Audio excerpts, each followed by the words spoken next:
Okay guys, so I want to kick this off by starting to talk about the main events for UFC 309, which is Stipe Miocic versus John Jones for the UFC Undisputed Heavyweight title. So I know first off, just starting to talk about some controversy and clearing up like just my opinion on the heavyweight debacle, which is I think that the moment the bell rings, I agree with Chael Sonnen that the moment the bell rings, there is no more interim champion, and because there is no more interim champion, whoever wins that fight is now the undisputed champion. Therefore, the interim heavyweight title falls away. I do think that it is fair for Tom Aspinall to face the winner. If the winner retires, which is a very strong possibility at the end of this fight, then I do think that it is a bit of a sticky situation. But I do think then Tom Aspinall isn't the champion.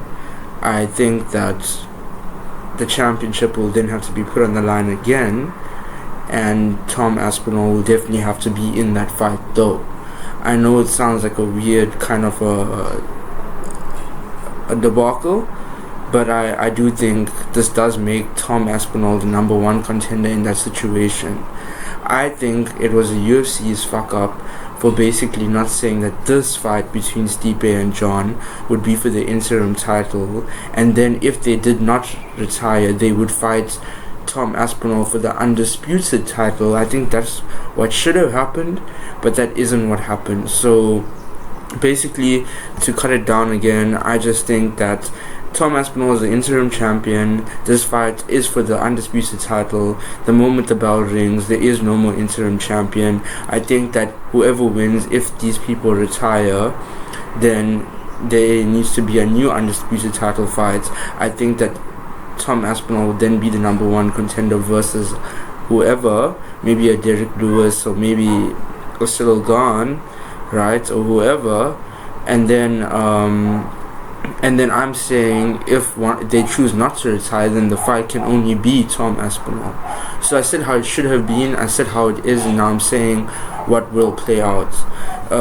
So without further ado, getting into the UFC 309 fights, I think that, let me just cut it off there so we can just give it out with the Tom Aspinall situation. And I would also like to say that I think he brings a lot of fans to the UFC, and those fans aren't really being noticed by the UFC, obviously due to the lackluster Leon Edwards. I think Leon should have been responsible for the whole Top Boy genre. He should have been responsible for the whole grime genre, the whole footy genre, but he just failed as a champion, just like how he failed as a cultural icon. I hate to say it, but it's true.